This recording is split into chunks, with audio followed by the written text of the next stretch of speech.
Selamat pagi Bu. Pagi. Iya, apa kabarnya Bu? Alhamdulillah baik. Baik. Jadi Bu, ini percakapan kita untuk pra observasi sebelum saya mensupervisi Ibu. Jadi Bu, kira-kira boleh kita bincang-bincang sebentar ya Bu ya? Kira-kira Bu, yang kita masukin nanti kelas berapa ini Bu? Kelas 95. Baik Bu. Nah, 95 les keberapa ini Bu?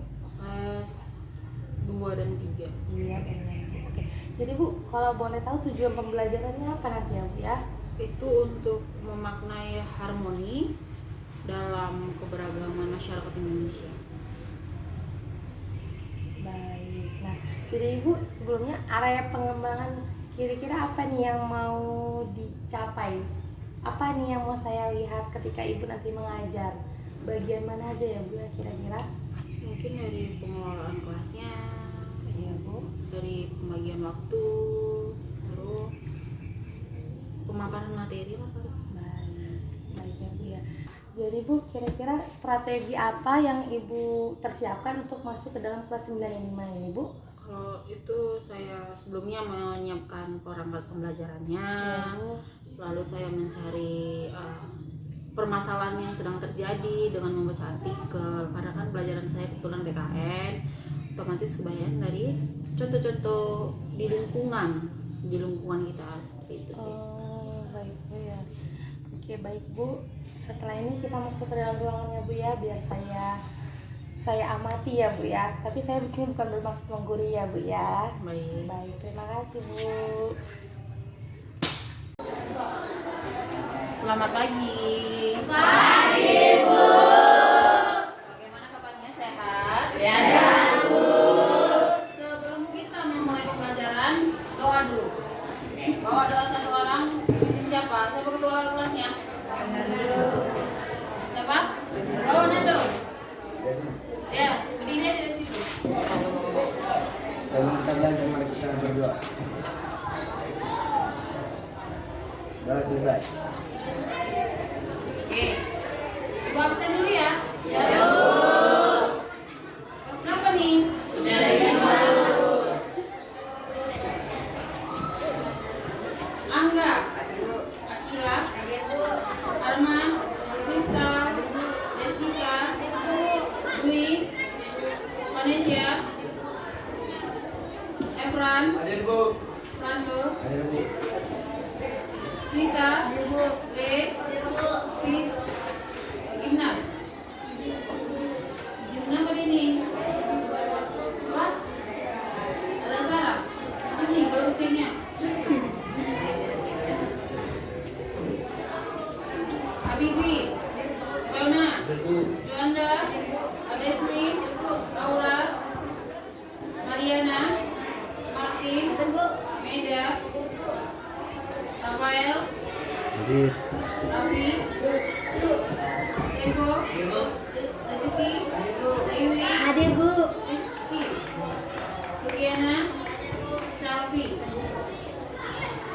Siti, Zoel.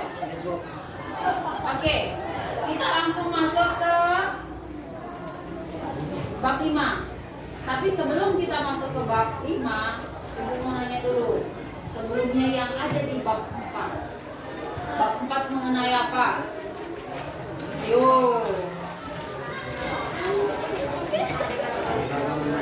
Tentang apa? Keberagaman masyarakat dalam Bhinneka Tunggal Ika. Masih sama di bab 5, kita tetap membahas tentang keberagaman.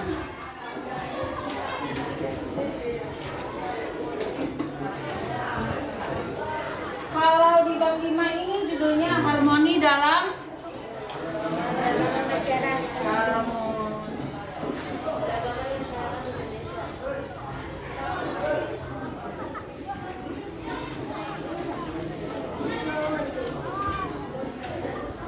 Kalau di bab 4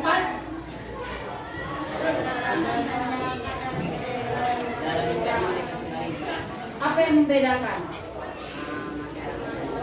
Dalam masyarakatnya tentang harmoninya. Kalau di di bab 4 hanya membahas keberagaman masyarakat. Nah, di bab 5 ditambahi kata harmoni. Sama-sama membahas tentang keberagaman masyarakat Indonesia. Kalau di bab 4 secara keseluruhan adalah gimana kan menjaga tidak terjadinya konflik sara. Lalu bagaimana dengan di bab 5 ini? Bab 5 kita yang masuk. Bab 5 harmoni. Harmoni itu sendiri apa artinya, Nak? Keselarasan dan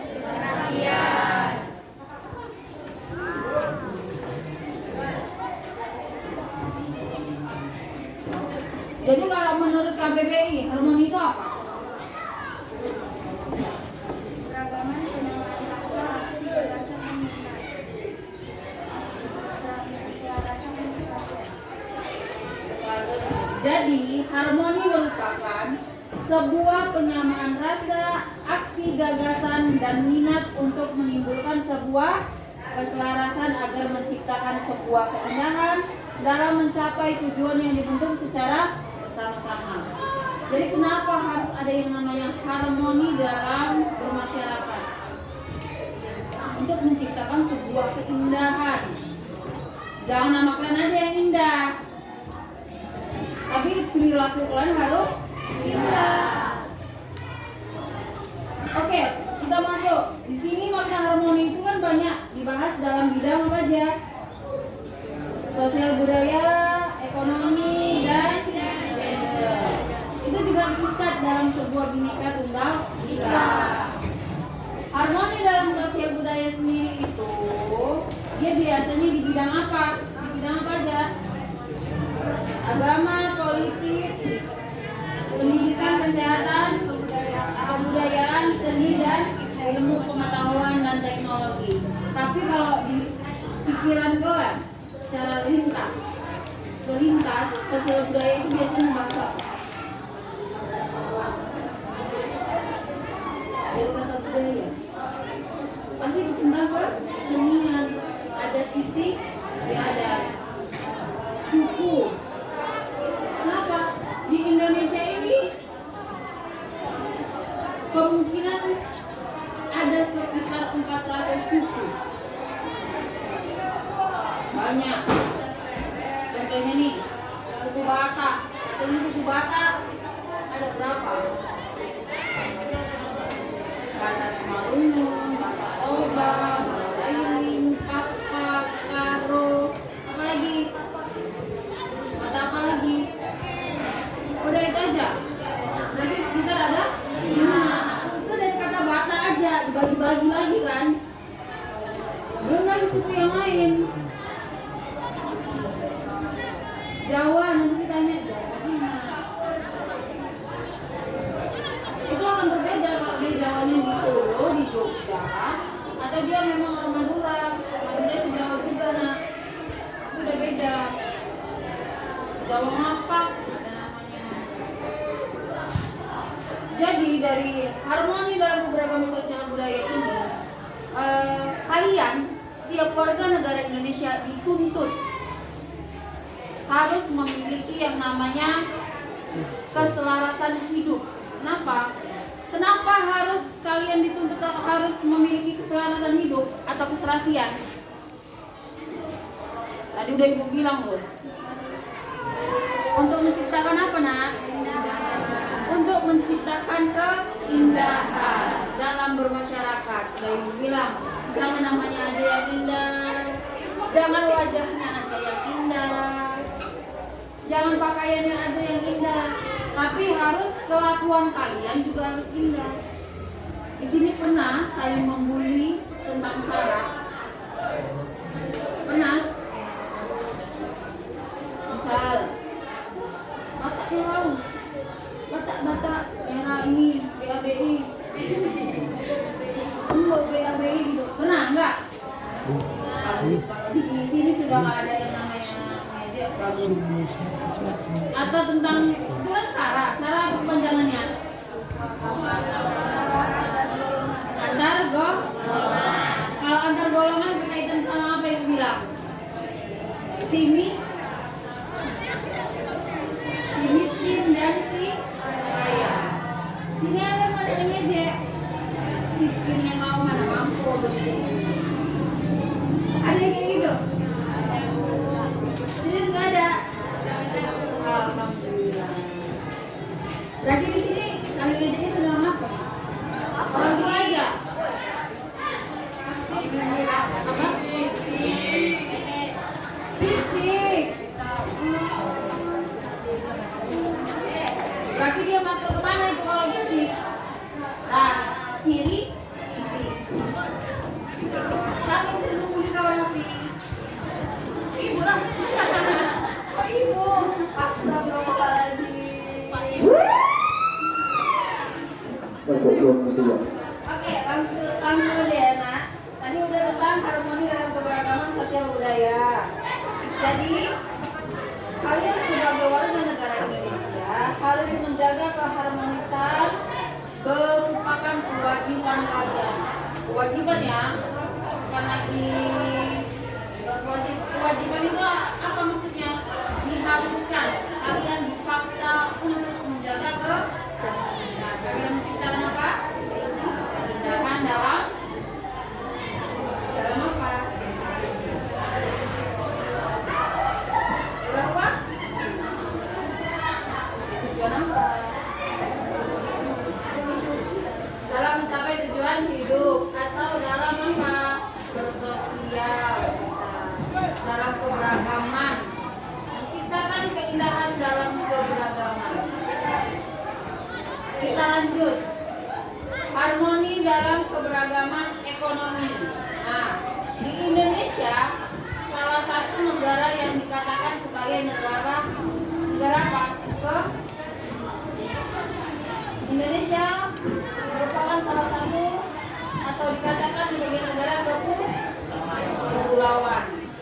Dan itu salah satu penyebab yang menjadikan Indonesia memiliki ragam ekonomi yang berbeda, yaitu di bidang pekerjaan. Secara umum, orang-orang Indonesia pekerjaannya apa? Yang paling banyak? Petani, lalu dagang, lalu nelayan. Petani, nelayan. Ini berdasarkan dari letak geografis kita. Kenapa? Karena letak geografis kita adalah negara yang memang banyak lautnya, tapi juga banyak hutannya. Orang mau berladang juga bisa. Apalagi di Sumatera Utara ini nak, gampang. Sayur kita ngambil dari beras lagi, ikan kita dari batu bara. Bertemunya di mana? Di piring yang sama. Di pajak pun bisa. Bertemunya di mana? Di pajak. Tinggal milih. Pajak atau di pasar loh. Kita bilangnya pajak kan.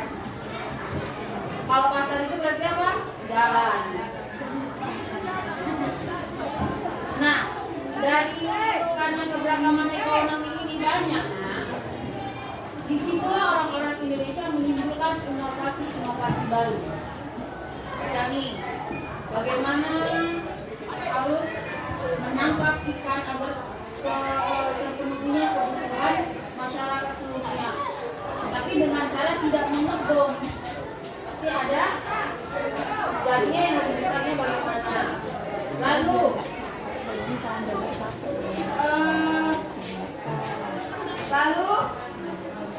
kalau sayuran sekarang nak sudah gampang sayuran. Ada yang namanya sistem pertanian brokoli. Tahu brokoli? Ini dia hanya menggunakan air. Dia lebih hemat dari pupuk atau pestisida karena dia menggunakan air.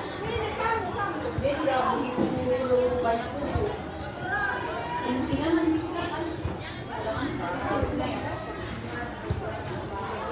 oke, itu di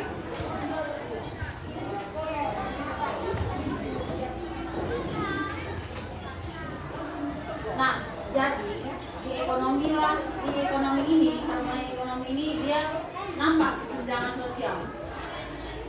Kenapa? petani. Harga jual ubi ini cuma 1 kilo berapa biasanya? 1.000. Sama berapa? 1 kilo 4.000. Itu jual sama tengkulak. Tengkulak nanti dijual jadi 10.000. Makanya siapa? Tengkulak. Tengkulak itu agen. Agen. Di sini ada namanya agen. Namanya agen sawit.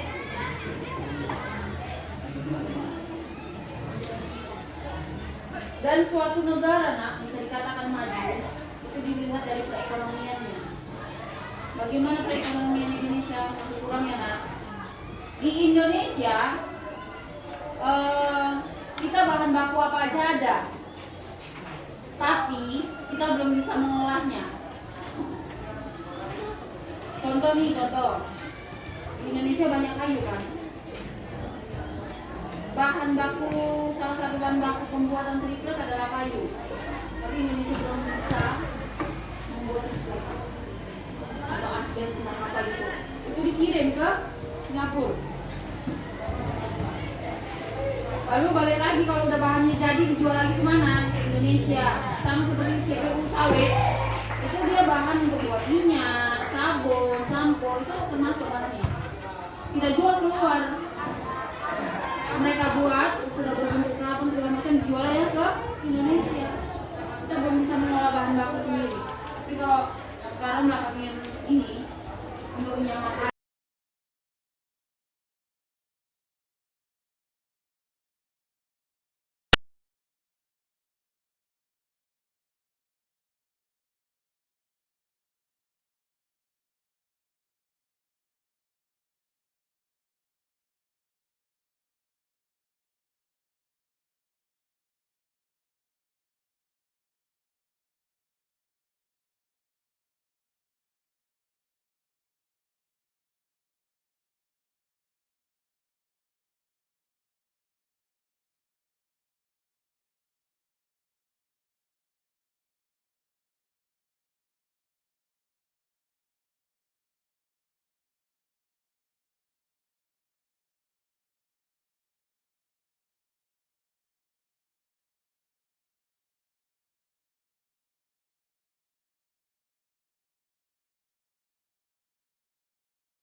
sudah membahas tentang keberagaman. otomatis di keberagaman itu akan menimbulkan apa namanya akibat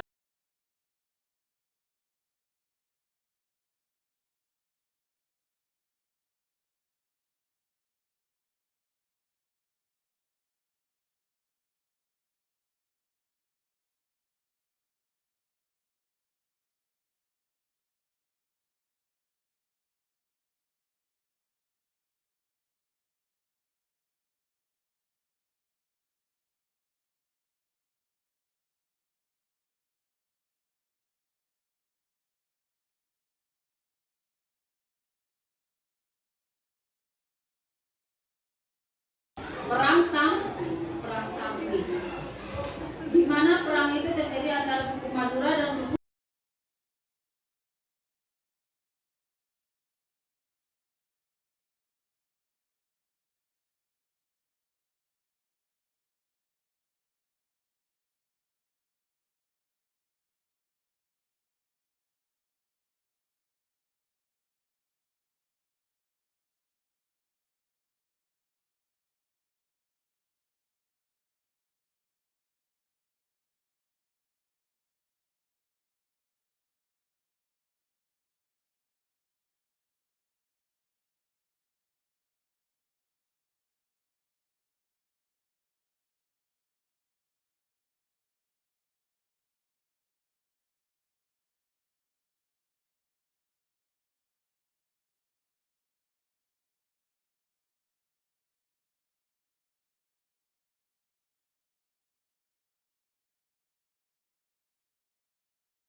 bebas kalian mau menjadi apa yang perempuan. Laki-laki sekarang juga dari dulu pun kalau tukang masak identik dengan perempuan enggak. Chef yang biasanya di restoran besar atau di hotel-hotel kebanyakan laki-laki. Kenapa seperti itu? Karena tenaganya lebih banyak, lebih kuat. Sana itu kerjaannya berat. Jadi makanya kebanyakan dia chefnya adalah laki-laki. Oke, simpulkan langsung. Jadi dari keseluruhan yang ibu paparkan tadi, sebelum ibu coba nanti ibu tanya ini satu-satu ya. Kesimpulan kalian apa nih?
dan ke anak-anak kan.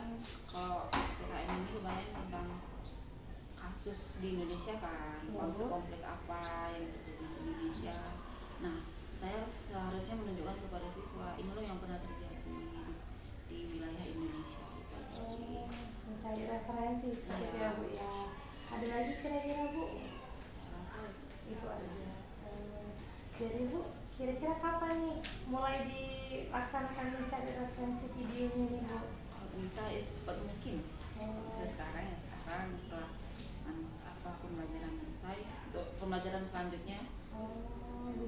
Ada nggak Bu kira-kira orang yang perlu Ibu butuhkan atau terlibat dalam melaksanakan mencari referensi video ini yang terlibat untuk membantu Ibu, ada nggak kira-kira?